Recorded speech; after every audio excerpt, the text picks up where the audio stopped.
Hola, buenas tardes a todas. Un gusto estar con vosotras. Os voy a hacer una pregunta. Si me quito la mascarilla aquí, ¿os importa? No. ¿No? Vale, pues agradece. Ay, qué gusto, se agradece muchísimo.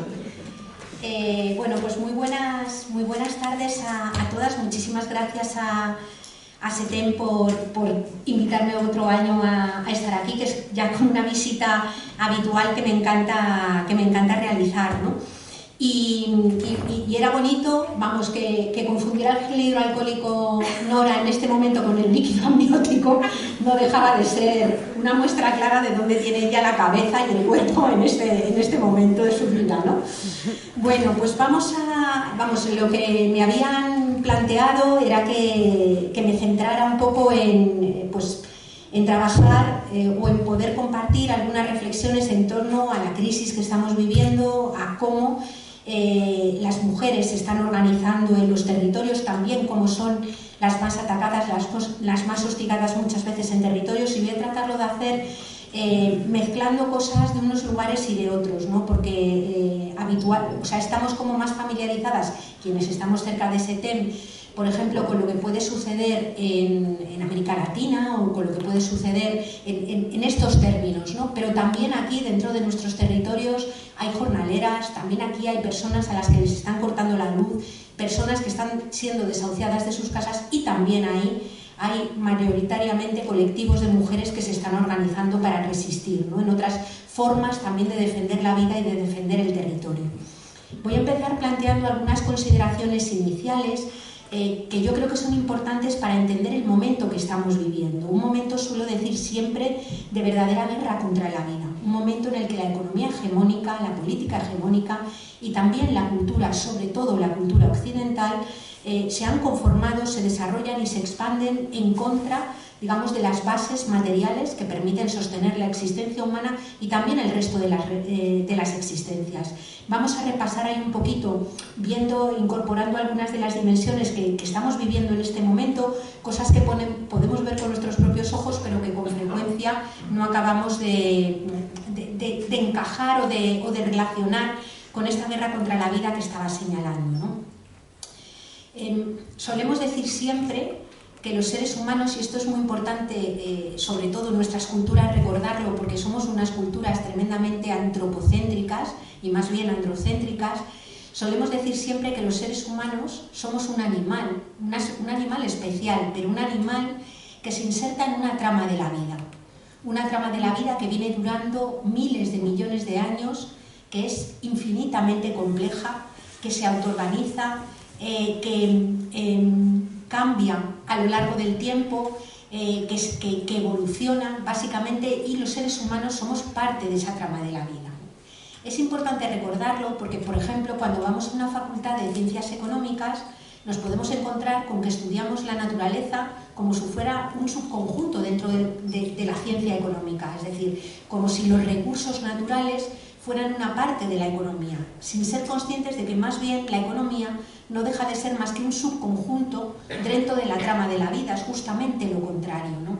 Esas miradas que se dan en Occidente, en donde hemos aprendido a mirar la naturaleza y nuestros propios cuerpos desde la exterioridad, desde la superioridad y también desde la instrumentalidad, hacen que sea tremendamente difícil el entender por dónde se nos está desangrando, digamos, la posibilidad de que nuestra especie siga siendo una especie que habite la Tierra razonablemente, ¿no? Y sobre todo, insisto, en el marco de las culturas occidentales. Hay otros pueblos, los pueblos originarios, el propio pueblo gitano, las culturas indígenas, tienen unas miradas muchísimo más biocéntricas, muchísimo más ecocéntricas, y son más capaces de interiorizar o de sentir esa pertenencia, esa, podríamos decir coloquialmente, esa sensación de ser terrícolas, ¿no? Que es algo que muchas veces en el marco de las culturas occidentales y de nuestras economías queda mucho más aislado. Si somos seres insertos en la trama de la vida, eso quiere decir que todo, absolutamente todo, lo que utilizamos y necesitamos para poder fabricar bienes y servicios que sirven para sostener nuestra existencia, viene también de esa naturaleza. El agua no la fabrican los seres humanos, es producto del ciclo del agua, que es un ciclo que preexiste a la propia existencia humana. Los minerales que se utilizan para generar energía son minerales que están en la corteza terrestre. Los seres humanos no los producen, simplemente los extraen de la tierra porque preexisten a la propia especie humana, ¿no? Los alimentos que comemos, por supuesto que han sido cultivados por personas campesinas, pero son alimentos que no existirían sin un proceso alucinante como es el proceso de la fotosíntesis, que es capaz de crear vida a partir de la luz del sol y de los minerales del suelo, o no existirían tampoco esos alimentos sin procesos como la polinización, es decir, que son procesos de encuentros, que ha generado la casualidad de la evolución, maravillosos entre insectos y flores de plantas que permiten que simplemente la vida se pueda reproducir y la vida se pueda dar, ¿no? Si somos seres ecodependientes, si todo lo que utilizamos para sostener materialmente la vida procede en primera instancia de la naturaleza y de sus bienes fondo, y esa tierra, esos bienes fondo, tienen límites, esto nos lleva a tener que asumir, queramos o no queramos, que las posibilidades de los modelos económicos para crecer, luego hablaremos de a qué le llaman crecer, son absolutamente limitadas. Nada puede crecer ilimitadamente, nada material puede crecer ilimitadamente sobre un planeta que tiene límites físicos, en lo que llamamos no renovable, como los minerales de la corteza de la Tierra, que tiene también límites físicos en lo que llamamos renovable, porque, por ejemplo, el agua no se renueva a la velocidad que le gustaría al metabolismo industrial, se renueva a la velocidad del ciclo del agua, que a veces es un ritmo, son unos tiempos que chocan frontalmente con los tiempos que exige el capital, ¿no?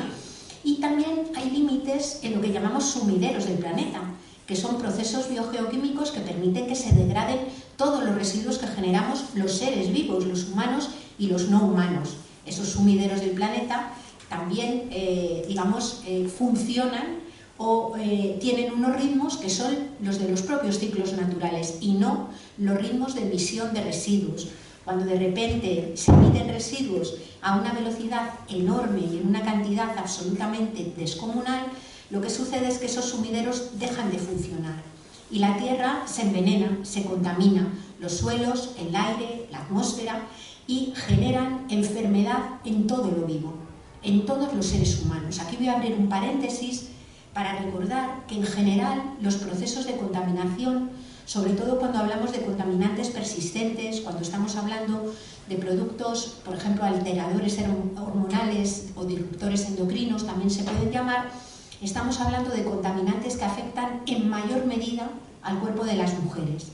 Y en mayor medida simplemente porque tenemos una mayor composición de tejido graso y el tejido graso funciona como bioacumulador. Luego veremos que además las contaminaciones, el deterioro de la tierra también afectan a las mujeres a partir precisamente del rol que les obliga a jugar la sociedad patriarcal de cuidadoras de otros seres también más vulnerables ante la contaminación, como pueden ser, por ejemplo, las personas más mayores o las personas más pequeñas, ¿no?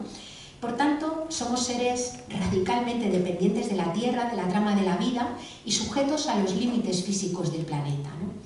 Pero no solamente somos seres radicalmente codependientes, sino que los seres humanos habitamos otro territorio más íntimo, más próximo, que es nuestro propio cuerpo. Y ese cuerpo es un cuerpo que individualmente es vulnerable, también es finito, es un cuerpo permanentemente necesitado, ¿no? Necesitado, me refiero a necesitado de alimentación, necesitado de cuidados, necesitado de agua, necesitado de abrigo, necesitado también de relaciones y de afectos. Es un cuerpo permanentemente necesitado, ¿no? Yo recuerdo cuando me formaba como activista y era muy jovencita y empecé en el movimiento sindical, que en las formaciones que teníamos recogíamos una frase del Capital de Marx que decía que la emancipación era pasar del reino de la necesidad al reino de la libertad. Claro, el problema es que nunca se pasa del reino de la necesidad al reino de la libertad. El único cuerpo que no tiene necesidades es el que está muerto. Por tanto, el gran reto es construir libertad, construir vida buena, en un marco que considere que las vidas, todas las vidas, una a una, son vulnerables y son necesitadas. y que la satisfacción de las necesidades de forma digna es un elemento básico para adquirir condiciones de buena vida, para adquirir condiciones de libertad, ¿no? Esas necesidades, lo que sucede es que en la mayor parte del mundo y a lo largo de la historia han sido mayoritariamente cubiertas y satisfechas por mujeres, por el trabajo que realizan mayoritariamente mujeres, en algunos lugares articuladas comunitariamente y en otros lugares donde la dinámica individualista ha ido entrando de una forma mucho más feroz, donde se ha ido produciendo una verdadera atomización del conjunto de la sociedad, a veces lo hacen en una situación de tremenda soledad. Es decir, son mayoritariamente mujeres, organizadas colectivamente o a veces muy solas, las que se ocupan de sostener la vida dentro de un sistema que, sin embargo, ataca la propia vida. Es obvio que las criaturas recién nacidas no sobreviven si nadie las cuida. Hemos visto de una forma atroz durante la pandemia, por lo menos en nuestro territorio, lo que pasó con las personas mayores que estaban en residencias, en muchas residencias, donde pudimos ver de una forma clara que la realidad más dura era que las personas mayores eran la materia prima del negocio de las residencias. Las residencias no eran un servicio público, salvando las distancias, salvando las excepciones que pudiera haber, pero no eran un servicio público, un servicio comunitario que se ocupara de que la vida de la gente mayor estuviera sostenida de la forma más digna posible, ¿no? No solamente son personas pequeñas o personas mayores, sino que nos encontramos también con muchas personas diversas funcionales y según cual sea la naturaleza de su diversidad funcional, puede que necesiten acompañamiento a lo largo de toda la existencia para sostener una vida digna, una vida, que se pueda vivir en plenitud, ¿no? Igualmente, los momentos de enfermedad, todas las personas enfermamos.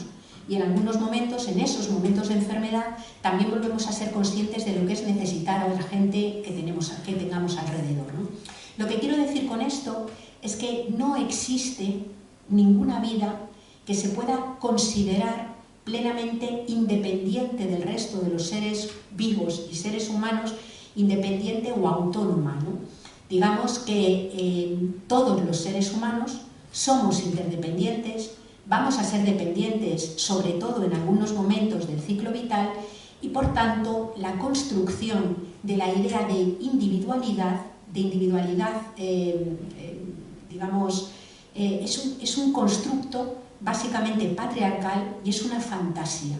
En realidad, la fantasía de la individualidad, desde mi punto de vista, está en el corazón de la mirada patriarcal. Un sujeto patriarcal que se considera a sí mismo emancipado de la tierra, emancipado incluso de su propio cuerpo o emancipado del resto de los seres humanos.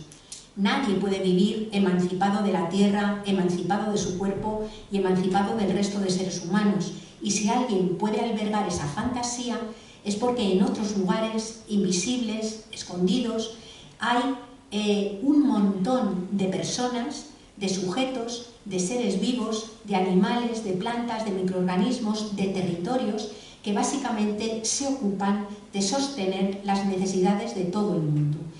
Cuando hablamos de necesidades, de lo que hemos dado en llamar cuidados, estamos hablando en casi todos los lugares mayoritariamente de mujeres, ¿no? Un trabajo que, en mi opinión, hacen mayoritariamente las mujeres, no porque los hombres no sean capaces de cuidar o no sean capaces de atender los cuerpos desde que nacen hasta que mueren, sino porque viven con el privilegio, muchos de ellos viven con el privilegio de retirarse de todas esas funciones que por el hecho de ser interdependientes debieran comprometer a todas las personas, es decir, debieran ser derecho y a la vez también una obligación, la obligación del cuidado y de la responsabilidad de hacernos cargo unas de otras, ¿no? Claro, nos preguntamos de dónde puede venir, en el caso de Occidente, esta mirada, ¿no? Esta fantasía de la individualidad. ¿Cómo es posible que una sociedad que orgullosamente se autodenomina sociedad del conocimiento haya podido generar unas formas de organizar la vida en común que directamente le dan la espalda y no solamente le dan la espalda, sino destruyen la propia base material que tenemos, ¿no? Y en Occidente ese despegue de la tierra y de los cuerpos, ese divorcio de la tierra y de los cuerpos, lo observamos desde tiempos ya lejanos, ¿no? Nos acordamos, por ejemplo, de la filosofía de Platón, que distinguía entre el mundo de las cosas y el mundo de las ideas, y situaba en el mundo de las cosas los cuerpos, la tierra, las plantas, los animales, es decir, todo aquello que moría, que se pudría, que se corrompía y que no duraba en el tiempo. Sin embargo, situaban en el mundo de las ideas el alma, que llamaba Platón, aquello que le parecía que era inmortal, que permanecía, que era donde residía, desde la capacidad de pensar a la capacidad de razonar, la capacidad de clasificar, incluso la capacidad de amar. Porque situaban el amor completamente distanciado de los cuerpos. Una cosa era el amor sexual, una cosa era el deseo, que sí que estaba en lo material, en lo inmanente, y otra cosa distinta era el amor puro, que solamente podía estar en el alma. Un alma permanecía, digamos, eternamente, y sin embargo el cuerpo era como el soporte temporal en el que residía ese alma, ¿no?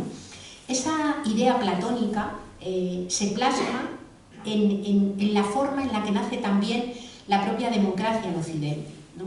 Acordémonos de cómo nace la democracia en Atenas. En Atenas, el sujeto ciudadano en el momento de mayor esplendor es un sujeto varón que va al ágora, que es donde se debate de política, donde después, fruto de todos aquellos debates, se llega a establecer cuáles son las reglas que organizan la vida en común, donde se delibera, pero en ese espacio, en ese ágora, en ese mundo que llaman político, ese sujeto ciudadano ha excluido a otros muchos sujetos que están en espacios invisibilizados, a sujetos esclavizados, a sujetos, diríamos ahora, colonizados, en territorios sometidos, que son esclavizados para básicamente interactuar con los bienes fondo de la naturaleza y a partir de ellos construir las casas, cultivar los alimentos, pescar, tejer la ropa, es decir, producir todo lo que es preciso para la vida de todos, especialmente de manera ventajosa para el sujeto ciudadano, ¿no? Y también en ese espacio doméstico estaban, es de suponer, porque muchas veces los libros ni las mencionan, las esposas de ciudadanos, que tampoco tenían condición de ciudadanía y básicamente no formaban parte de ese espacio político, ¿no?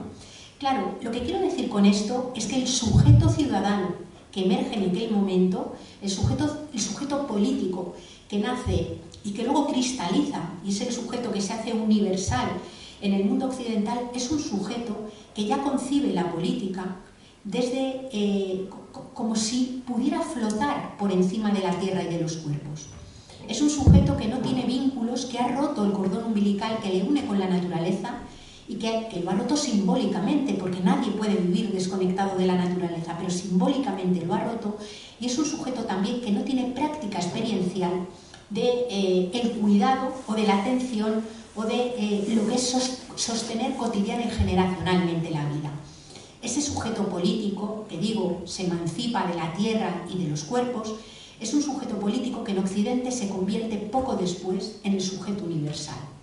Hoy también nuestra política es una política completamente separada, completamente divorciada, en una especie de ejercicio de vivisección social, completamente divorciada de lo que sucede en los territorios o de lo que sucede en los propios cuerpos. Es una política donde la atención y el cuidado residen en otro lugar. Por eso la economía incluso habla de la economía productiva para referirse a lo que pasa en el mundo de los mercados, a lo que tiene reflejo en las cuentas económicas de los sistemas y sin embargo denomina reproductivo lo que sucede en otros espacios que parece que son independientes.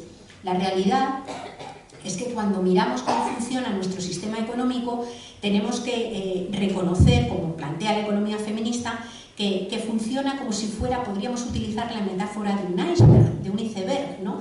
En la parte que vemos, que es la pequeñita, la parte de hielo más pequeña que flota por encima del agua, tendríamos todo lo que tiene reflejo en las cuentas económicas de los sistemas, las mercancías, lo que se compra y lo que se vende, los salarios.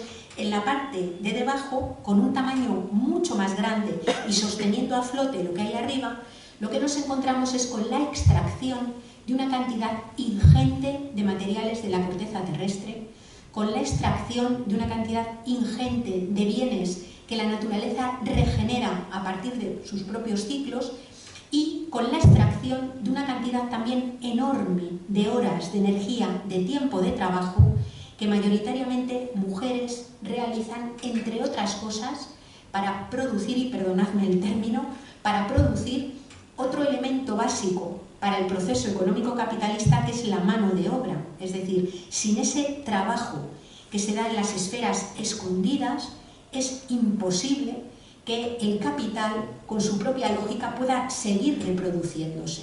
Si no está lo de abajo, que es lo invisible, lo de arriba directamente no funciona, ¿no? Esta manera de razonar, esta manera de pensar el mundo como si no formáramos parte de él, ¿no? Como si no formáramos parte de la Tierra y como si pudiéramos alimentar la fantasía de ni siquiera estar inserto en un cuerpo que tiene como final la muerte, que no deja de ser más que el principio o la conexión con los ciclos de la vida, ¿no? Lo que ha hecho ha sido generar una especie de economía que se ha transformado en una religión civil. Desde nuestro punto de vista, la economía hoy es una verdadera religión civil. Ya lo adelantó en su momento Karl Polanyi cuando hablaba de cómo el capitalismo desregulado, decía él, de alguna forma tendría el efecto del peor de los fundamentalismos religiosos, y ahora lo que nos encontramos es con una religión civil que hace una verdadera liturgia de la lógica sacrificial. Todo merece la pena ser sacrificado con tal de que la economía crezca. Y cuando digo todo, es absolutamente todo. Territorio, cuidados, dignidad, condiciones laborales, absolutamente todo merece la pena ser sacrificado si la contrapartida es que la economía crece, ¿no? Claro, eso tiene unos efectos enormes en el territorio concreto. Y esta guerra contra la vida de la que hablaba antes, pues la vemos plasmada en múltiples síntomas que empiezan a aparecer como cada vez con más fuerza, ¿no? Hablaríamos del cambio climático, que es, digamos, el efecto más visible o más reconocido ahora de esa alteración de las reglas del juego que organizan todo lo vivo, las reglas del juego a la que está adaptada la especie humana dentro de esta naturaleza. Pero hablaríamos también de una dinámica absolutamente brutal, extractivista y de declive de recursos básicos minerales, ¿no? Una dinámica extractivista que recae con una violencia tremenda en unos territorios, y son territorios que han sido a lo largo de la historia tratados como si fueran grandes minas y grandes vertederos. Son territorios que han sido sometidos, controlados, esquilmados, saqueados desde los tiempos de las colonias, y ahora mismo con unas nuevas dinámicas que son prácticas de corte neocolonial que están protagonizadas fundamentalmente por empresas transnacionales que llegan a los territorios, los ocupan, los saquean, los extraen todo lo que hay, los convierten en verdaderas zonas de sacrificio y someten también a las personas que están en ellos, ¿no? Yo me querría situar ahora mismo, o sea, situar en algunas dimensiones de ese proceso de saqueo, de ese proceso de extractivista que extrae no solamente minerales, sino también tiempo de personas, energía de personas, que extrae saberes, que extrae conocimiento para ponerlo al servicio de los metabolismos económicos dominantes, ¿no? Y me querría detener analizando fundamentalmente lo que produce sobre las mujeres, ¿no? Porque tiene dimensiones absolutamente específicas, ¿no? Digamos que las mujeres, precisamente por el rol que juegan en casi todos los lugares de ser sostenedoras de la reproducción cotidiana y generacional de la vida, están viviendo y resistiendo de una forma específica esta dinámica violenta del extractivismo en los territorios, ¿no? Y una dinámica extractivista que la vemos desde luego si analizamos en términos relaciones norte global, sur global, con una violencia terrible, pero que las podemos también ver si las miramos dentro de nuestros propios territorios, ¿no?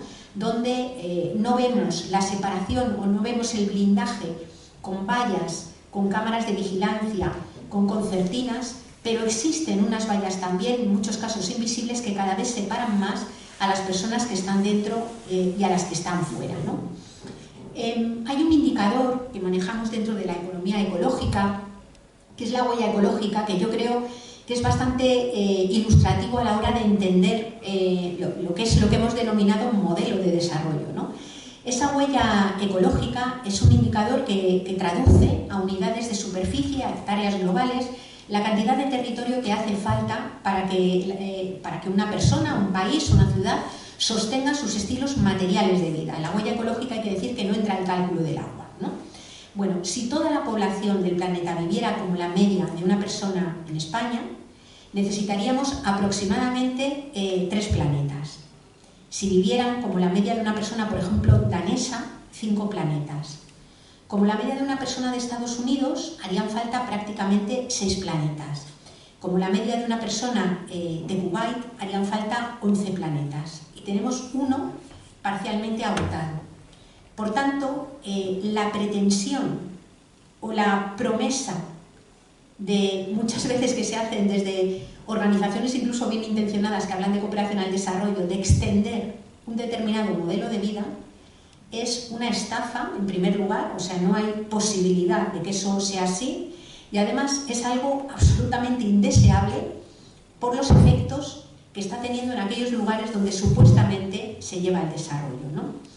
¿Qué es lo que está sucediendo en este momento? Pues que muchas de las empresas de corte transnacional que llegan a territorios para extraer agua, para extraer madera, para extraer minerales, para extraer combustibles, son empresas, por ejemplo, que cotizan en el IBEX 35, es decir, son empresas españolas. Si es que una empresa transnacional se le puede asignar una nacionalidad, pero son empresas que son denominadas españolas. En el caso de América Latina es absolutamente flagrante. Lo mismo que hace Endesa aquí, cuando le corta la luz a la gente, lo hace de una forma muchísimo más brutal en América Latina, cuando llega a los territorios para extraer mineral, incluso a veces para fabricar o poner en marcha pues parques eólicos que se llaman verdes, que se llaman energías verdes. Es decir, lo que nos estamos encontrando es que en un momento de translimitación lo que se está produciendo es una amplificación del saqueo. La Unión Europea promete salir de la crisis COVID y la agenda verde de reconstrucción post-COVID, promete transiciones energéticas transiciones a las energías renovables, promete transición al coche de motor de combustión y al coche eléctrico, y promete también la ampliación de la economía digital. Para esos 3 procesos hace falta cobre, litio, platino, neodimio, disprosio, tantalio, teluro, vanadio, indio, galio, es decir, una cantidad enorme de minerales, muchos de los cuales ya alcanzaron sus picos de extracción, según nos dice la ingeniería química, y otros de los cuales los van a alcanzar en los próximos años. Lo que sucede es que si miramos todo lo que la industria promete hacer y las reservas que quedan, las cuentas no salen. O salen si el resultado es solo para un sector que, amparado y protegido por el poder económico, el poder político y el poder militar, continúa en una dinámica de extracción y de saqueo de recursos al servicio de los mercados centrales, ¿no? Yo creo que a eso le podemos llamar fascismo territorial. Es decir, si la valla que rodea la Europa rica, en este momento, además de no dejar pasar a las personas migrantes, no se dejará pasar ni pesca, ni alimentos, ni minerales, ni energía, incluso otros productos manufacturados, la Europa rica es que no dura ni 2 meses. Básicamente, la única posibilidad de sostener las existencias tal cual se sostienen materialmente en el momento actual es el extractivismo, el saqueo y la expulsión de muchas otras personas de sus territorios o incluso de la propia vida. Cuando miramos intramuros, dentro de nuestros territorios, lo que nos encontramos es que también las dinámicas de expulsión están adquiriendo una violencia tremenda. En este momento, las personas desahuciadas de sus casas o las personas a las que se les corta la luz o el agua ya no son personas que respondan a una situación coyuntural, ya no son unas cuantas personas cuya situación tiene que ser atendida en un dispositivo institucional de servicios sociales. Estamos hablando de una situación estructural, de gente que incluso teniendo empleo no es capaz de estar a salvo de la precariedad y de la pobreza más extrema, porque incluso las propias condiciones laborales, las propias condiciones del trabajo, me refiero solo al empleo, que básicamente en el modelo de estado de bienestar que se puso en marcha en Occidente eran la salvaguarda que te permitía vivir con cierta reducción de la incertidumbre y cierta tranquilidad, en este momento ya no están garantizadas, ya no para unas pocas, sino para muchísimas personas. Es decir, el empleo ya no sirve, no está sirviendo para garantizar el bienestar o cierta protección a una parte importante de la gente, ¿no? Esta dinámica de guerra contra la vida, cuando vamos y nos encontramos qué sucede en los cuerpos de las mujeres, tiene dimensiones distintas, ¿no? Lo que hemos observado en algunos, mirando en lugares, ya os digo, lejanos, en países del sur global y también cercanos, dentro de nuestros propios territorios, ¿no? En primer lugar, se produce la llegada de estas dinámicas extractivistas tiene una dimensión extraordinariamente política que se centra en la división y ruptura, el intento de ruptura de los tejidos sociales que sirven para garantizar cierta seguridad de las personas. Es decir, cuando llegan este tipo de proyectos, lo primero que se hace es dividir y romper el tejido social de la comunidad. Y se producen unos tremendos enfrentamientos dentro de los territorios. Lo estamos encontrando prácticamente en todos los lugares. Por ejemplo, por irnos a un lugar que está cerca, la plataforma Mina Pino Touro Non, que fue una plataforma que se articuló en contra de la reapertura de una mina de cobre cerca de Santiago de Compostela. Fue una plataforma que se creó, el vecindario empezó a trabajar e inmediatamente las empresas, que era una empresa china aliada con una empresa local, lo que hicieron fue empezar a generar una especie de red clientelar en donde ofrecían prebendas a parte de la comunidad, malmetían con otra, de tal manera que intentaban romper de una forma clara las estructuras comunitarias que permitían que aquella sociedad se hubiera salvaguardado, ¿no? En ese proceso lo que se hace es primero tocar y tratar de seducir a un perfil determinado de persona, y suele ser el del sujeto burgués, varón, el del sujeto heterosexual y fundamentalmente urbano, ¿no? Que son los protagonistas básicamente de quienes llegan de la mano de estas empresas al territorio. Y lo que sucede es que cuando se produce esta ruptura de la comunidad, se rompe de una forma grande la capacidad y el poder de negociación, la capacidad y el poder de interlocución. Y las mujeres quedan inmediatamente en un segundo plano de interlocución. Es decir, fíjate, la plataforma de la mina Pino Touro Non era una plataforma que estaba constituida y dirigida fundamentalmente por mujeres. Y sin embargo, al principio, los medios de comunicación, las empresas, se dirigían básicamente a los hombres de la plataforma y tenían bastante más resistencia para hablar con las mujeres, ¿no? Además, esta entrada tiene una tremenda ruptura económica, es decir, se rompen las estructuras de economía local, las formas de economía tradicional. En el momento en el que llegan las mineras, empiezan rápidamente a generar otros puestos de trabajo, prometen además generaciones de puestos de trabajo. Esta es una dinámica que va aparejada y asociada a la lógica sacrificial. Merece la pena sacrificarlo todo si además se ofrecen puestos de trabajo, ¿no? Y estos puestos de trabajo que se ofrecen normalmente suelen ser puestos de trabajo muy precarios y que solamente inciden en la primera parte de la obra, ¿no?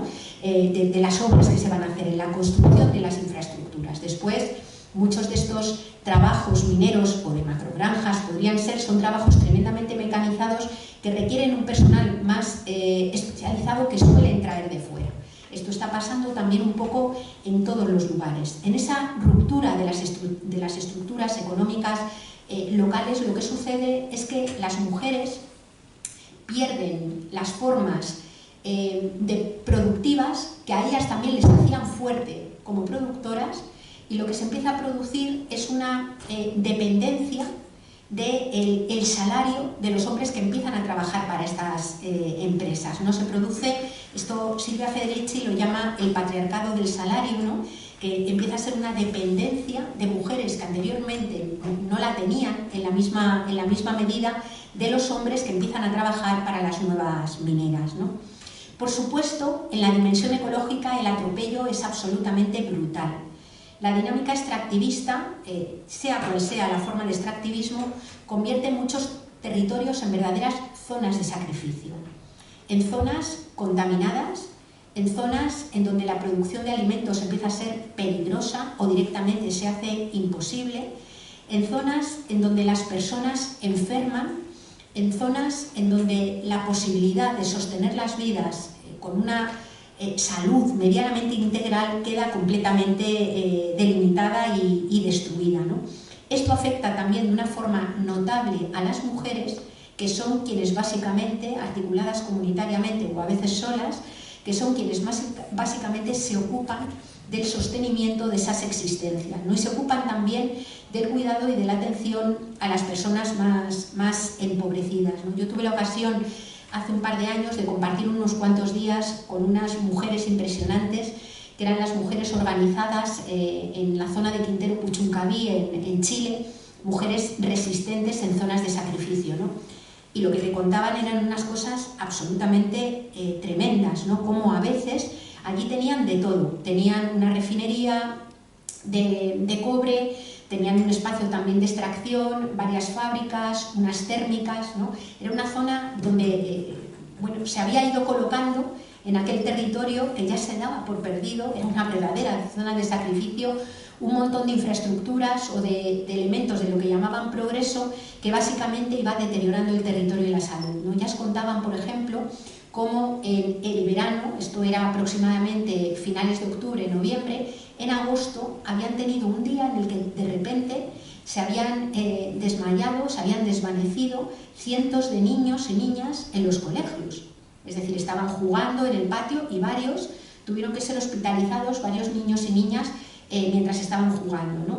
A día de entonces, cuando yo estuve allí, y la última vez que tuve contacto con ellas, todavía no se había hecho un mínimo estudio epidemiológico que tratara de dar respuesta de qué era lo que se había producido y qué era lo que había generado aquellos desmayos, ¿no?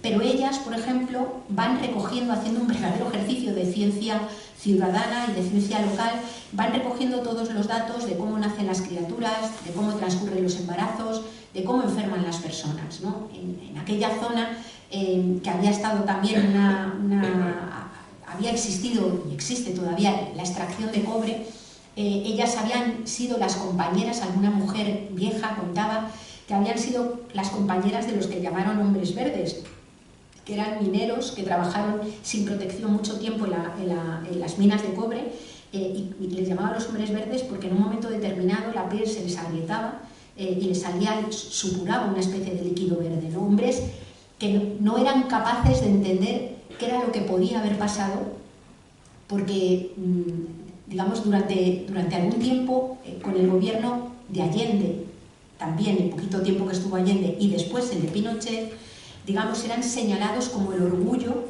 del país. Digamos que la extracción del cobre era el salario del país, y pasaban, no podían entender cómo se podía pasar de ser del orgullo del país, los trabajadores más mimados o mejor valorados porque proporcionaban el salario y el recurso al país, podían ser de repente seres enfermos que tenían sus días y su vida contada, pues porque en realidad habían estado envenenándose lentamente durante muchísimos años, ¿no? Esta situación, por ejemplo, de la zona de sacrificio de Quintero Puchuncaví, no sé si habéis visto ese documental excelente que premiaron este año en los Goya, que se llama El año del descubrimiento. Es un documental que lo que ha hecho ha sido entrevistar a un montón de personas en la ciudad de Murcia, ¿no? En Murcia, que ahora mismo la vemos, para mí Murcia es lo más parecido a una zona de sacrificio dentro del Estado español. Es el Mar Menor, pero es una agricultura absolutamente contaminante, dependiente de un agua que no hay en el lugar, que tiene los días contados.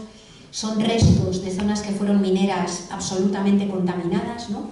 Y lo que me llamó la atención es que lo que contaba, bueno, el año del descubrimiento es porque en 1992, a la vez que se abrían todos los fastos del descubrimiento y se hacía toda la expo en Sevilla, en esos mismos momentos se produjo una movilización tremenda en Murcia, donde trabajadores y trabajadoras llegaron a quemar el Parlamento murciano. Yo no sé si lo recordáis, yo no lo recordaba, pero no lo recordaba y es significativo que una cosa tan grande como que un grupo de trabajadores y trabajadoras manifestándose durante meses lleguen a quemar el Parlamento, se nos borre de la memoria.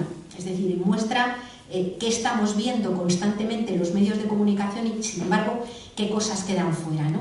Bueno, pues en ese documental en donde se explora toda aquella parte de la memoria, lo que decían los trabajadores de las fábricas, que ahora ya son mayores, son personas que hace mucho tiempo dejaron de trabajar, no consiguieron que su fábrica permaneciera abierta, lo que contaban a mí me recordaba mucho a lo que contaban las mujeres de Quintero Puchuncaví, ¿no?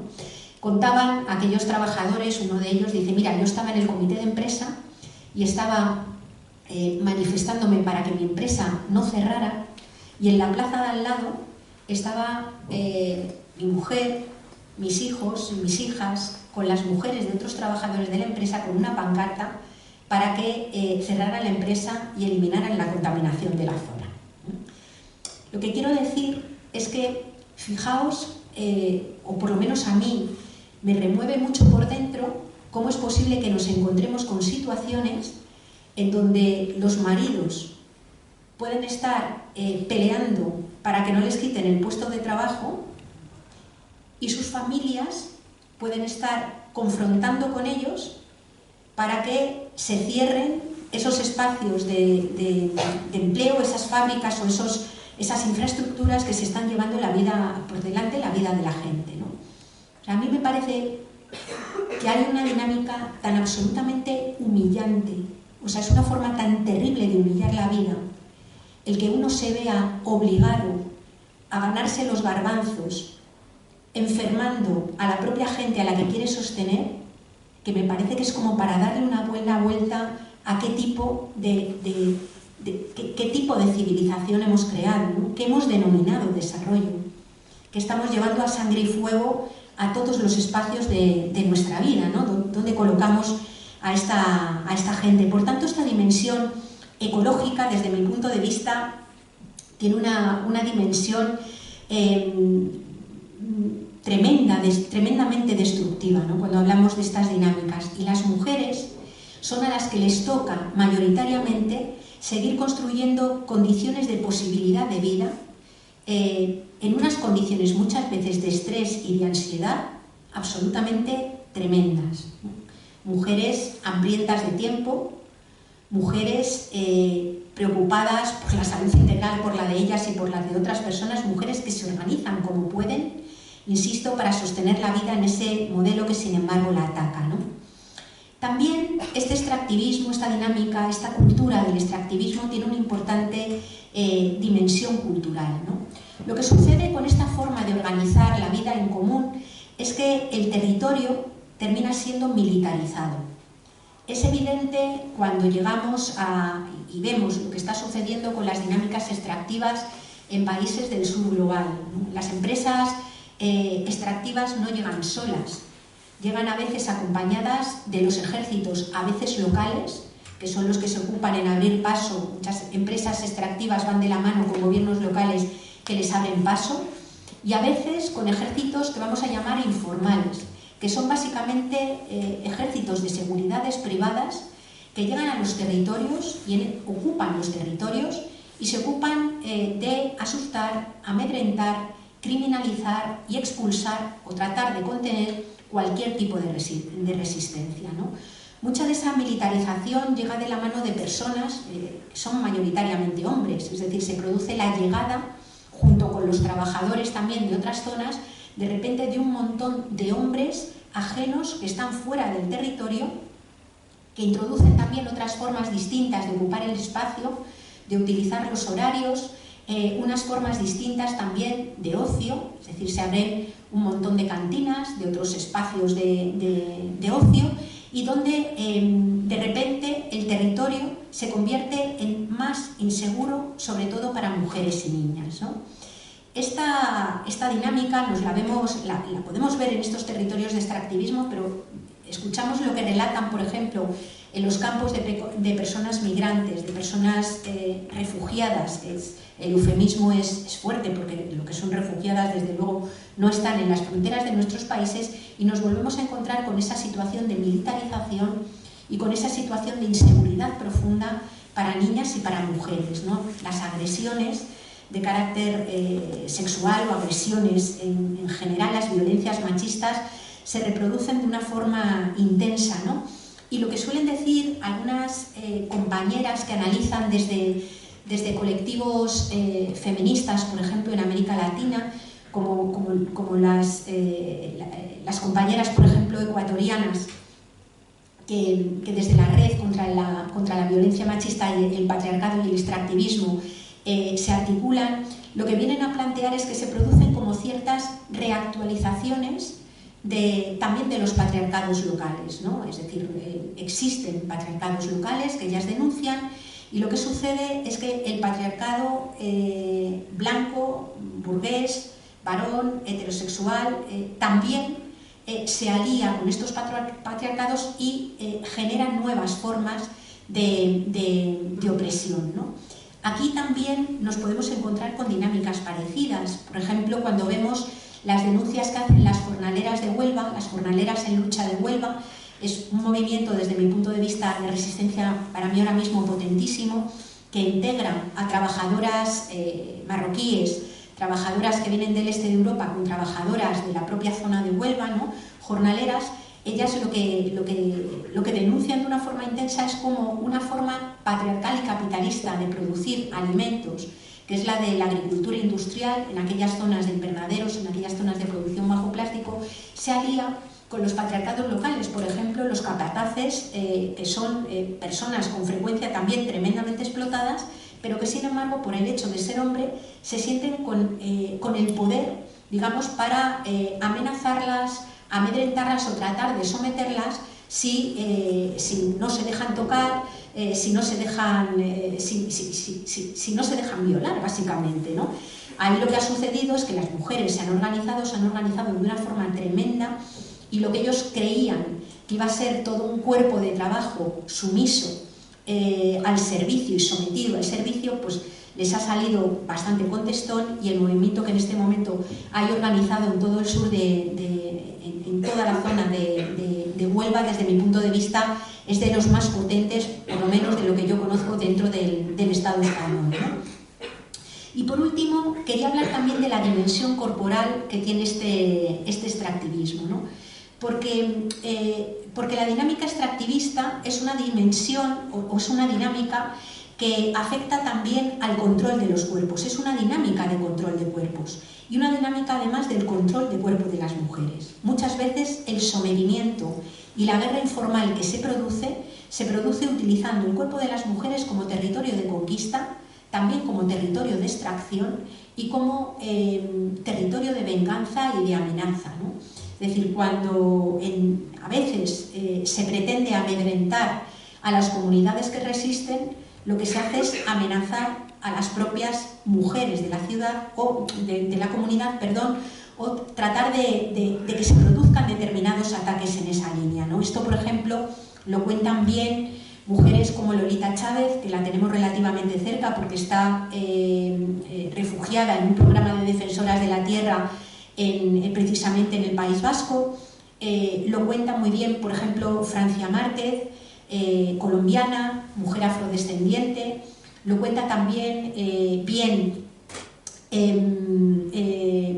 lo contaba muy bien Berta Cáceres, y lo cuentan ahora muy bien sus hijas Berta y Laura.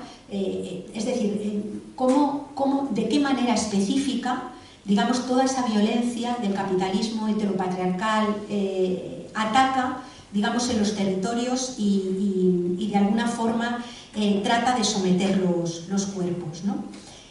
Las mujeres se están organizando en muchísimos lugares, siempre se han organizado. siempre se han organizado para resistir, y en este momento creo que una buena parte de la resistencia que se está produciendo contra estas dinámicas del extractivismo y de la expulsión se están dando en comunidades de personas que están, en muchos casos, dirigidas mayoritariamente por mujeres, ¿no? Yo destacaría, por lo menos a mí, la sensación que me da de participación en algunos de estos espacios también aquí, que la resistencia de las mujeres hace de la comunidad un elemento absolutamente central, ¿no? Y me parece que es una cosa absolutamente crucial. O sea, dentro de territorios donde, como los nuestros, donde la atomización y el individualismo ha aprendido mucho, creo que nos vamos a jugar mucho en aprender a reconstruir lo colectivo y aprender a reconstruir comunidad, ¿no? Y me parece que de los ejemplos de resistencia de estas mujeres en todos los lugares podemos aprender mucho. Me refería a las resistencias contra el extractivismo en el sur global, pero también a procesos como los que se están dando aquí. No sé si habéis estado en contacto, por ejemplo, con todo el movimiento contra los desahucios, la plataforma de afectados por los desahucios, pero, por ejemplo, las dinámicas de construcción comunitaria y de fuerza de mujeres son absolutamente brutales. O sea, yo, en el que más he podido participar es en el de Madrid, a mí me parece que se han creado unas redes de apoyo mutuo que además han conseguido hacer interseccional el movimiento. Es decir, es de los pocos movimientos en donde están participando personas migradas, personas gitanas, personas payas, personas blancas, personas incluso que venían originalmente de diferente estructura de clase social, y en ese marco y en ese espacio la lucha, que para mí es la lucha en defensa del territorio propia del medio urbano, que es la lucha en defensa de la vivienda, me parece que se están dando unas dinámicas extraordinariamente interesantes y ricas, ¿no? Lo mismo en las plataformas contra las mineras, o lo que os estaba comentando de las jornaleras de Huelva. Son, desde mi punto de vista, para mí, estructuras muy potentes, ¿no? En el campo sindical, por ejemplo, y hablando de cuidados, tenemos todas las movilizaciones que han llevado las trabajadoras de las residencias, por ejemplo, en Guipúzcoa y en Vizcaya, ¿no? Que yo creo que ha sido una movilización absolutamente brutal, con el mantenimiento de una huelga de más de un año, gracias a una caja de resistencia y gracias también al trabajo de alianza que se ha hecho de las personas huelguistas con las personas mayores que vivían en las residencias y con las familiares de las residencias, ¿no? Es decir, ahí lo que se ha buscado ha sido una alianza que muchas veces es difícil de encontrar entre las personas que hacen la huelga y que por tanto causan un supuesto problema a quienes son directamente afectadas por esa huelga, con personas que fueron capaces de darse cuenta que el que a una persona mayor, a su persona mayor, la cuidaran de una forma digna, dependía también de que las cuidadoras tuvieran dignidad en esas propias condiciones, ¿no? El resultado es que lo han ganado todo. En Vizcaya lo ganaron todo: salario, vacaciones, los tipos de contrato, es decir, en una huelga que, como os digo, ha sido difícil de mantener y que se ha mantenido gracias a la caja de resistencia que tenía ese movimiento sindical, ¿no? Creo que también los movimientos en resistencia de mujeres son movimientos que destacan el vínculo con el territorio, es decir, que viven el vínculo con el territorio, tanto en el ámbito rural como en el ámbito urbano, ¿no? A mí me impresionó enormemente conocer hubo un bloque de viviendas en la ciudad de Madrid, en la calle Argumosa, en Lavapiés, que fue muy emblemático porque la policía lo intentó desalojar hasta 15 o 16 veces y no pudo, lo desalojó a la 17 con un despliegue de policías, de tanquetas y de todo, que fue una cosa absolutamente tremenda, ¿no? Y en aquel bloque de viviendas, las familias que estaban, sobre todo las familias que resistían, eran 6 familias gitanas. Y eran familias que a su vez eran familias entre sí, ¿no? Yo llevaría a todas las personas que estudian en la universidad másteres sobre derecho a la ciudad a que hubieran escuchado a aquellas mujeres. Porque yo nunca he oído hablar sobre el derecho a la ciudad y nunca he oído hablar sobre la importancia del territorio, de la vivienda y del barrio como oí hablar a aquellas mujeres. O sea, tenían un conocimiento encarnado que se te calaba dentro y que aprendías todo lo que te cuentan en los libros cuando lees los libros de urbanismo de una forma absolutamente encarnada, ¿no? Había Pepi, que era la mujer que, sobre todo la que atendía más a los medios de comunicación, era una mujer que debía de tener 50 y tantos años. Ella hablaba de cómo, o sea, ella decía, dice, mira, nosotras somos todas familias muy pobres. Una a una no tenemos posibilidad de sobrevivir con dignidad, pero viviendo todas en este bloque, sí. Porque cuando una no tiene para llegar a final de mes, lo tiene la otra y se lo presta. Cuando una no tiene para pagar la factura de la luz, lo tiene la otra y se lo presta, ¿no? Aquella mujer, cuando fuimos a conocerla, tenía encima de la mesa camilla, una mesa camilla de estas, de las de toda la vida, tenía un taco así con todas las facturas de la luz y todas las facturas del agua y todas las facturas del alquiler de la casa, porque decía, es que como hay esos estereotipos sobre la gente gitana, yo quiero enseñaros las facturas, que lo tengo todo pagado, que me echan porque en esta dinámica especulativa un señor que extraía una determinada renta al mes de una casa que ha heredado a su vez de su abuela, de repente quiere multiplicar, porque ha llegado una dinámica turística absolutamente disparata, de gentrificadora, nos quiere multiplicar el alquiler por 3, y eso es lo que no podemos pagar. El policía, uno de los policías, que fue uno de los desahucios, cuando estábamos en la puerta haciendo frente, le dijo, señora, es que usted tiene que entender que el centro de la ciudad no es para todos. Y ella lo que le contestó es, a ver, que yo he nacido en aquella calle, que mis padres nacieron allí, que yo no sé salir de este barrio, ¿cómo que el centro no es para todos, ¿no? Sin embargo, un señor ecuatoriano, que fue el que contrataron para descerrajar la casa, que fue a descerrajar la casa, por ejemplo, fue el que luego la llamó por teléfono para decirle que él tenía un almacén que le podía dejar gratis para que fuera llevando los muebles si los tenían que sacar de allí. Es decir, que se daban dinámicas, pero lo que quiero decir es que aquella comunidad que resistía a los desahucios tenía un conocimiento de lo que era el territorio urbano, que era tremendo, ¿no? Ella decía, yo no me puedo ir de aquí, porque allí enfrente vive un señor mayor que tiene 80 y tantos años que yo le hago todo el día la compra, todos los días la compra, ¿quién se la va a hacer? O decía, por ejemplo, yo no me puedo ir de aquí porque en el centro de salud está mi médica con la que llevo no sé cuántos años y tiene todo mi historial, ¿cómo me voy a ir de mi médica? O mis nietas están yendo al colegio donde estudiaron también su padre y su madre, ¿no? Es decir, la casa para ellas no era el lugar en donde se come, se caga, se duerme y se cocina. La casa era el lugar de relaciones, la casa era el lugar que te permitía mantener vínculo por el barrio. Y creo que eso es muy, muy característico también de la resistencia y de los movimientos de mujeres, ¿no? Quiero ir terminando señalando que para mí también hay un elemento de esta resistencia que es clave, y es cómo se trastocan muchas categorías culturales que yo creo que es importante revisar, ¿no? Por ejemplo, la del valor. El concepto de valor en nuestra cultura es un concepto tremendamente patriarcal. Es valiente quien es capaz de arriesgar la vida. Es valiente quien es capaz de correr riesgos, ¿no? Pero claro, ¿qué pasa cuando el valor precisamente es la precaución? Precisamente es sostener la vida, precisamente es cuidarla. Cuando a Lolita Chávez sale de Guatemala, después de que la hayan amenazado varias veces, en una intervención en la que estaba yo, alguien le preguntó si no se había sentido frustrada por no haber tenido el valor de quedarse, ¿no? Y haber salido del país. Y ella decía, a ver, yo no quiero ser un héroe. Yo no quiero ser un héroe así. Yo quiero vivir. Quiero vivir. Y para mí el sentido central es el de querer vivir.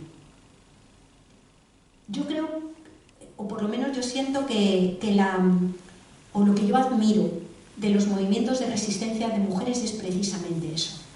Que el propósito fundamental es el de querer vivir, y el de querer vivir bien. Y es un propósito que desgraciadamente no es el propósito de nuestras sociedades en este momento.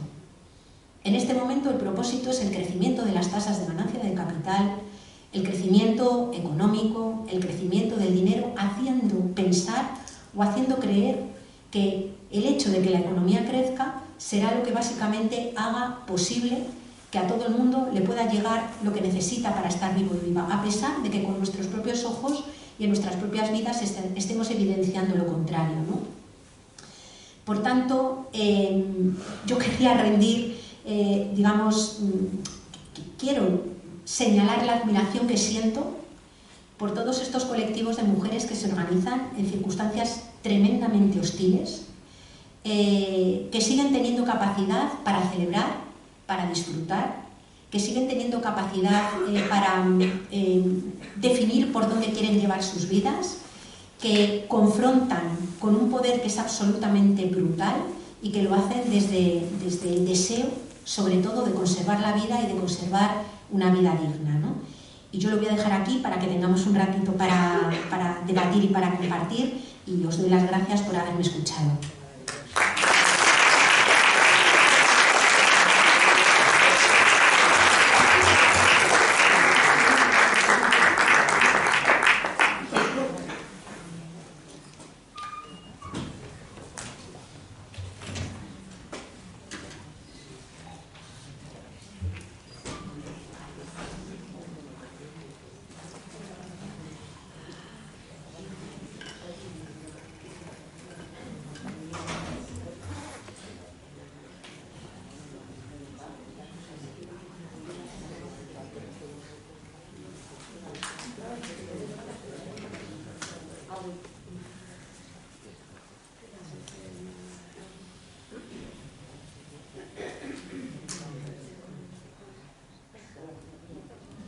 Yo, si nos lanzáis, igual me voy a atrever. Tenemos hoy aquí una persona bastante especial, que es María Galindo, que está allí.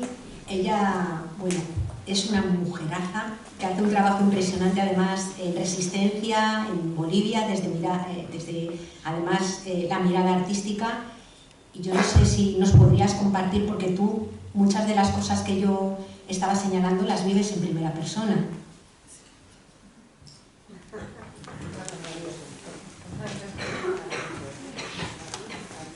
Bueno, la verdad es que no esperaba para nada. Primero te agradezco enormemente. Me encanta poder conocerte porque yo ya conocía tu práctica, tu pensamiento, tu rodar con estos discursos. Así que ahora escucharte con esa ternura, con esa tranquilidad, hablar de semejante apocalipsis me resulta también estética y éticamente muy placentero. Porque, bueno, yo no soy de un discurso tranquilo y sereno. Estamos en un punto de quiebre, de ruptura, y personalmente creo que hay, como tú lo has dejado meridianamente claro, y además es un discurso que está saliendo desde los feminismos, desde la lucha anticolonial, desde la lucha anti-extractivista. Yo creo que estamos en un punto en el cual deberíamos pasar a la siguiente página, ¿no? Es como si tú dejaras sentado, como si estuviéramos para sembrar, ¿no? Entonces se han sacado las piedras de la tierra, se ha removido la tierra y estamos ahora como para echar semilla, ¿no? Estamos en un momento así. Ahora, de contarles, no me parece tomar tanto tu espacio. Yo no he organizado, estoy en una gira 2 meses ya en España, no he organizado nada aquí en Vitoria por diferentes circunstancias muy interesantes. A mí me parece que hay un quiebre en esta parte, en esta sociedad, en la capacidad de escuchar a un personaje como tú y el verdadero deseo también de escuchar las voces del sur en primera persona. Hay un quiebre, hay una crisis ahí y eso hay que decirlo, ¿no? En ese sentido resultas tú ser una especie de embajadora de lo más interesante para muchas de las barbaridades que están ocurriendo en el sur del mundo, ¿no? Yo no sé qué más decirles para quienes piensen que un proceso de descolonización es algo que tiene que ver o que es necesario para el sur. Están absolutamente equivocados, equivocadas y equivocades, porque un proceso de descolonización es un proceso justamente de descolonización de sus propios consumos, de descolonización de sus propios hábitos, de descolonización de sus propias interlocuciones. No es un proceso que se jodan los del sur, las del sur, que se jodan esas sociedades, somos un núcleo de gente muy consciente, o sí podemos establecer, y me ha encantado por último esto del tema del desarrollo, ¿no? Es decir, la cooperación vasca, la cooperación europea, la cooperación española, es una cooperación profundamente colonial. Profundamente colonial. Con todas y cada una de las categorías centradas en el extractivismo y el desarrollismo, que además son una farsa. Y nosotras, hace más de 20 años, se los hemos planteado 10 millones de veces, con el amor, con la elocuencia que lo hace Yayo Herrera, pero también con la intransigencia que somos capaces de tener. Y no hemos sido escuchadas con respeto. No hemos sido escuchadas, porque ¿cuál es el respeto que pedimos? Hemos estado incluso en el Parlamento Vasco. Hemos estado en el servicio a la mujer, que siguen con la matraca de la igualdad, que es una mierda, agotada, liberal, neoliberal. ¿Cuál es el respeto que queremos? No que nos digan qué majas son, qué bravo, qué garra. No queremos ser majas. Queremos discutir categorías. Las categorías que he puesto en discusión Yayo Herrera no son banalidades. Es poner en discusión el conjunto de las categorías con las cuales se ordena hoy el mundo. El mundo es el orden mundial, es un orden mundial capitalista, colonial, patriarcal, extractivista. Y en el tema de la cooperación, yo estoy bastante indignada con lo que viene sucediendo por ese carácter colonial, desarrollista que ya lo he dicho. Yo diría eso porque tampoco es que quiero tomarme el tiempo, quizás hay mucha gente, y muchas gracias, Yayo, por tus palabras y por tu elocuencia y también por tu ternura, que la respeto enormemente. No, gracias a ti.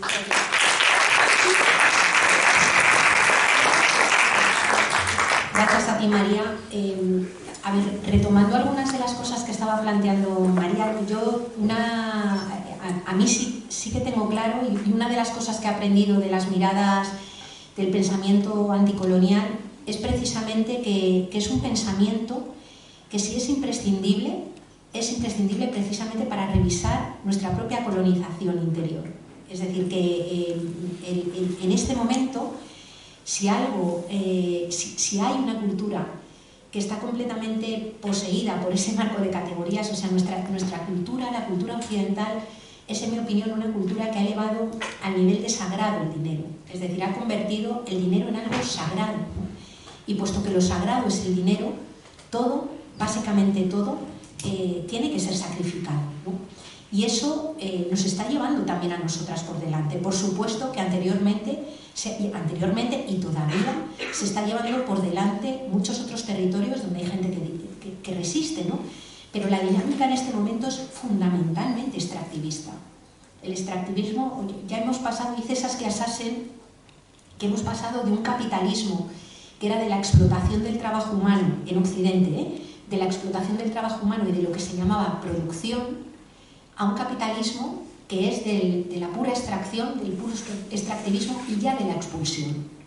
Ya no hay campo, digamos, ya no hay tierra, digamos, para poder sostener modelos de vida, ni siquiera para los sectores que injustamente se han privilegiado de ello, ¿no? Y por tanto a mí me parece que esas categorías tienen que ser revisadas, ¿no? En mi opinión, un elemento básico es asumir, y esto en nuestra cultura es terrorífico, aunque se va abriendo paso en algunos ámbitos de discusión, un elemento básico es asumir el inevitable decrecimiento de la esfera material de la economía. Es decir, esto es como mentar la bicha, es como decir una especie de sacrilegio, ¿no? Pero básicamente hay que entender que lo que llamamos economía y lo que hemos llamado desarrollo tiene que entrar va a entrar por las buenas o por las malas en un proceso de tremenda contracción. Por las malas es puro fascismo, es puro fascismo. Es el hecho de que por la vía armada y por la vía, digamos, tremendamente violenta también de los tratados de comercio y de instrumentos económicos, cada vez sean esquilmadas y de forma más violenta recursos que de forma insaciable se entiende que son precisos para seguir haciendo crecer la dinámica de producción y de consumo, ¿no? Y por otro lado, hacerlo de otra forma distinta supondría cambiar radicalmente y descolonizar efectivamente esos imaginarios, los nuestros, ¿no? Y hablar, en mi opinión, de tres principios: del principio de suficiencia, del reparto y yo hablaría del cuidado, ¿no? Es decir, el principio de suficiencia, entendiendo la suficiencia como derecho y como obligación. La suficiencia, que es el derecho a tener lo suficiente, pero también la obligación a no tener más de lo suficiente.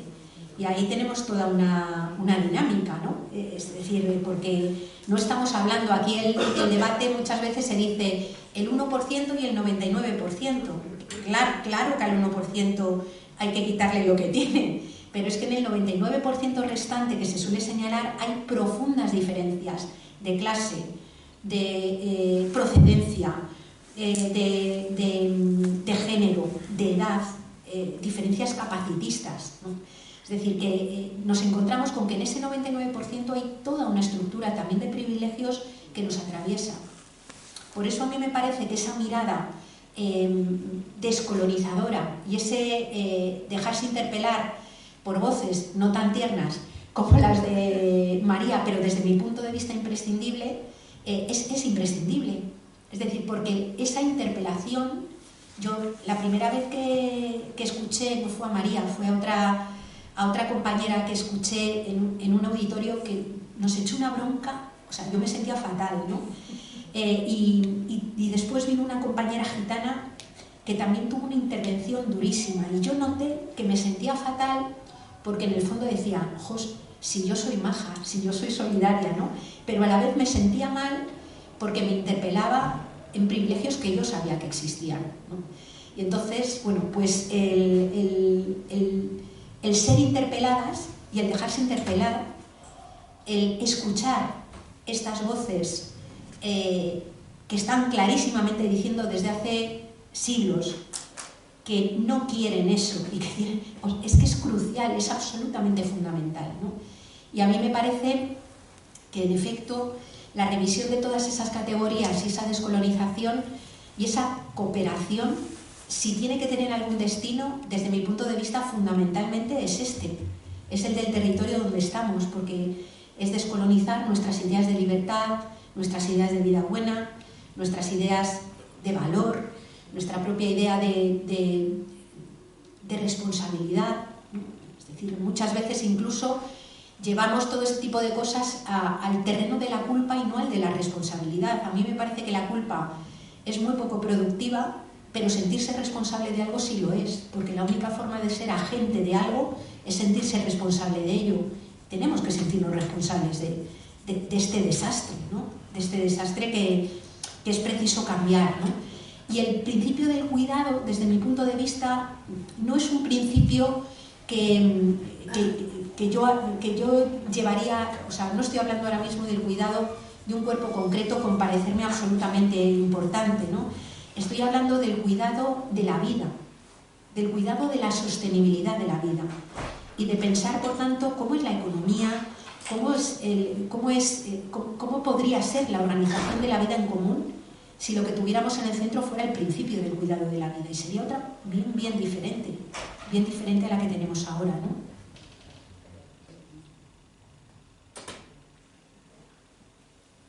¿Queréis comentar alguna cosa? Por favor, hablad.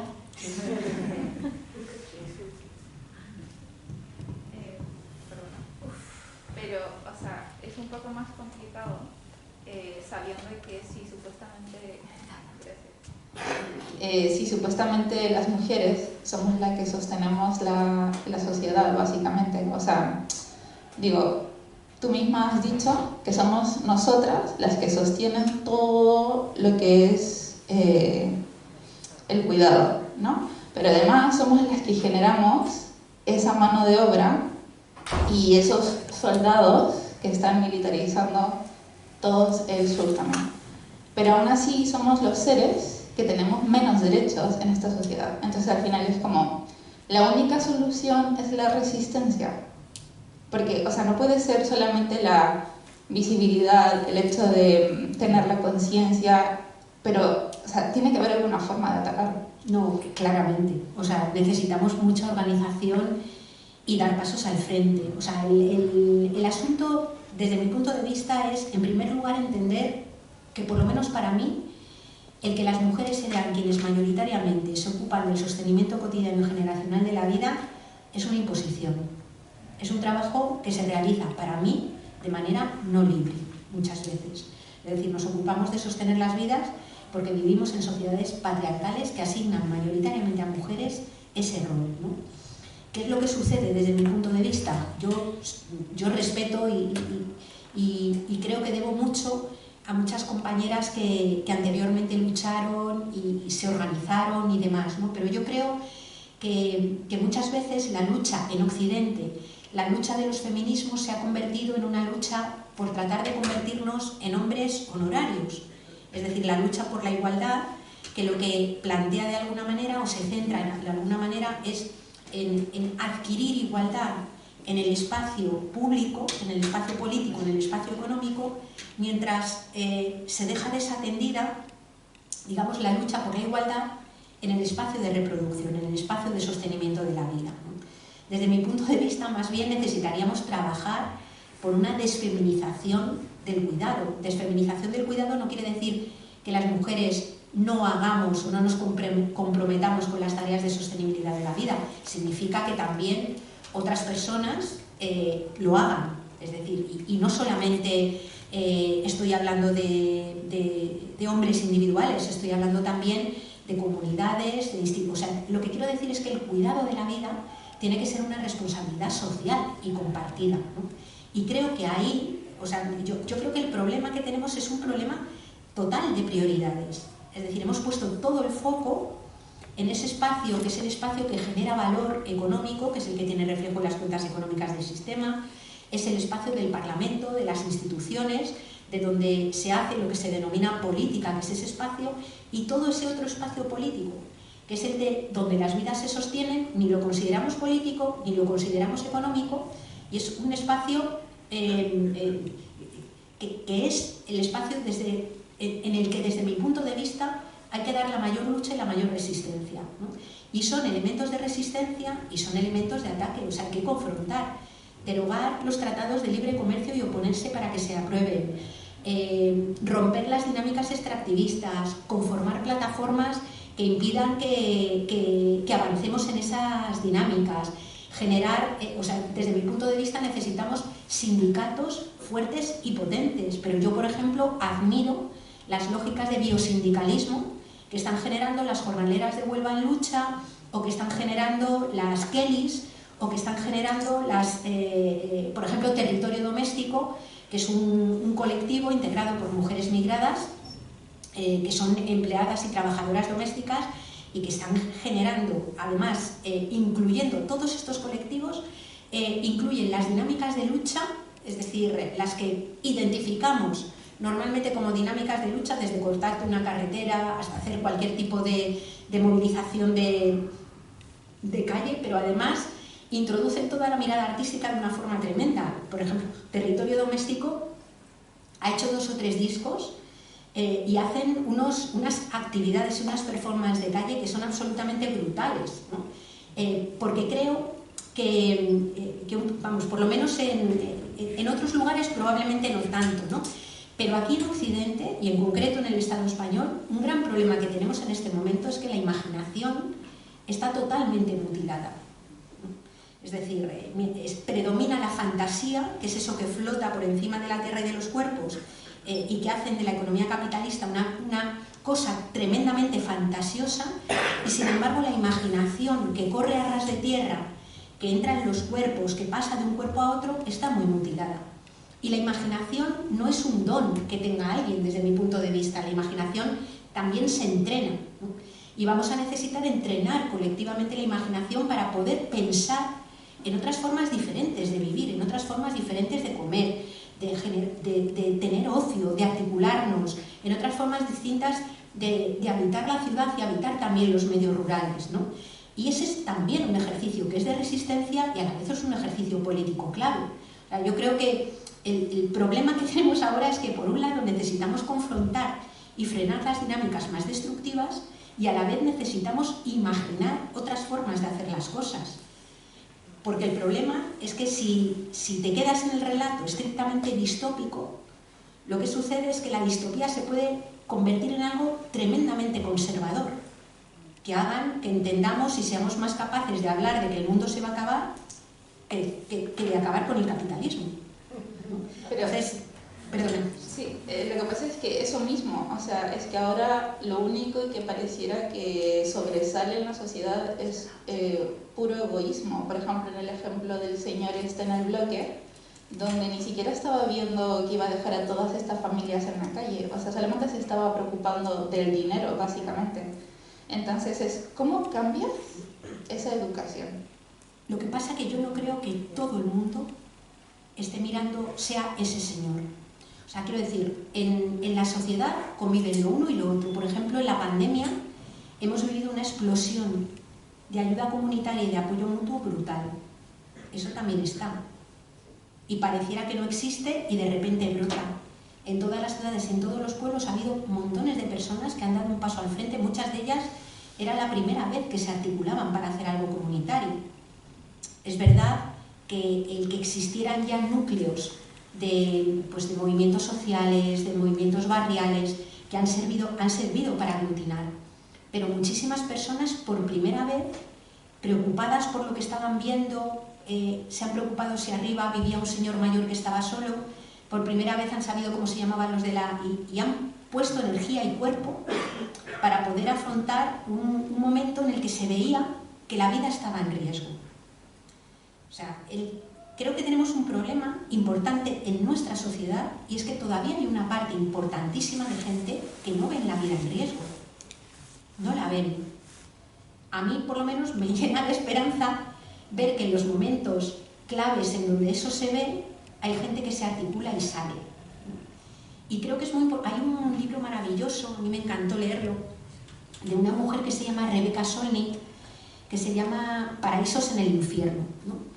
Y en este libro esta mujer, que escribe maravillosamente, además tiene una prosa preciosa, en este libro ella lo que hace es hacer toda una recogida hace un rastreo por los grandes desastres que se han producido. Ella es anglosajona y mira sobre todo el mundo anglosajón, habla de terremotos, la explosión química de productos químicos en el puerto de Halifax en los años 40, el Katrina, por ejemplo. Y ella lo que hace es hacer una revisión de qué sucedió en esos lugares después del desastre, ¿no? Y entonces ella lo que ve y lo que recoge es que en contra de la literatura oficial, que suele poner el foco mucho más en las dinámicas de luchas de todos contra todos, en las dinámicas de egoísmo, en las dinámicas de ataque, lo que ha sucedido en todos esos lugares es que se ha producido una explosión comunitaria, una especie de éxtasis comunitario, donde mucha gente entrevistada decía que le había costado volver a la normalidad, que le había dado pena volver después a la normalidad, porque tenía la sensación de haber tenido una vida mucho más rica, mucho más potente, mucho más libre y más comunitaria en aquellos momentos tremendamente difíciles, ¿no? Yo recuerdo perfectamente cómo contaron aquí los medios de comunicación el Katrina. No sé si os acordáis que lo que veíamos aquí en las noticias eran personas negras entrando en los supermercados, robando cosas y guardas jurados disparándoles y el locutor diciendo que se había producido un estallido de lo peor de la sociedad que salía en ese momento, ¿no? Claro, lo que se pregunta Rebecca Solnit es ¿a quién, como diría Casado, a quién coño le preocupa que se estén sacando alimentos de un supermercado en un momento en el que una ciudad está completamente inundada, hay cadáveres flotando por la calle y gente por rescatar. Ella lo que decía es que cuando los medios de comunicación resaltan ese tipo de actitudes, de todos contra todos, en realidad lo que estaban expresando y a quien estaban dando voz era el pánico de las élites. Es decir, eran las élites propietarias que seguían teniendo comercios, que eran dueñas de un montón de cosas en la ciudad de Nueva Orleans, las que tenían miedo de que se produjera un tipo de cambio, un tipo de transformación en donde de repente la propiedad privada deja de ser sagrada, porque hay otra cosa sagrada que es más importante, que es la vida, ¿no? Entonces, ella hace todo ese recorrido y a mí me parece, a mí por lo menos me da mucho subidón leerlo, ¿no? Porque analiza lo que han denominado toda una sociología del desastre, que muestra que en situaciones tremendamente difíciles donde la vida está en riesgo, muchas personas, no todas, pero muchísimas personas lo que hacen es colaborar para sobrevivir, ¿no? Y que además esa organización sale con cierta facilidad, ¿no? De hecho, por ejemplo, cuando el huracán Sandy cayó sobre la ciudad de Nueva York, que fue en 2011 había sido el año del Occupy Wall Street, y estoy hablando del corazón de la bestia. El huracán Sandy cayó, lo único que permaneció iluminado, que ya es significativo, en la ciudad de Nueva York, en Manhattan, fue la torre de Goldman Sachs, porque obviamente los grandes poderes económicos sí que están preparados para afrontar, o sí se están preparando para afrontar esta situación de desangre de vida, de guerra contra la vida que se produce, ¿no? Pero lo que surgió que nadie esperaba en 2012 fue miles de personas voluntarias que ante ante el abandono que había hecho la institución de la gente, de nuevo, se organizaron para resolver la cuestión de los alimentos, del abrigo, de la vivienda, ¿no?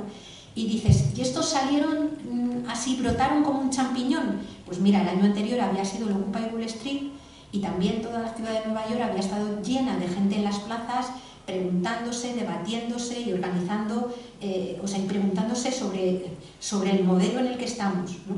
Y lo que quiero decir es que, desde mi punto de vista, cada paso que damos, cada movimiento que se organiza, deja un germen, deja un cuerpo de politización de la que puede surgir apoyo mutuo y una mirada política alternativa. Y a mí me parece que en este momento necesitamos volcarnos mucho en tratar de construir núcleos y grumos comunitarios por todas partes, de tal manera que cuando las cosas amenazan la vida sea más fácil que surja la cooperación que surja la lucha de todos contra todos, ¿no? Un poco por ahí. Era como la semilla que estaba comentando María.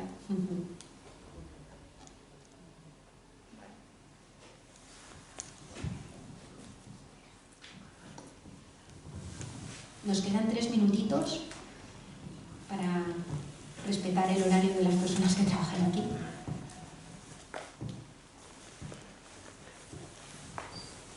No sé si alguien quiere aprovechar estos últimos 3 minutos que estamos aquí con Jacob.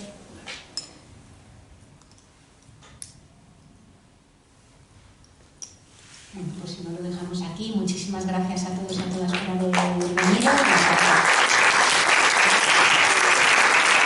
Muchas gracias.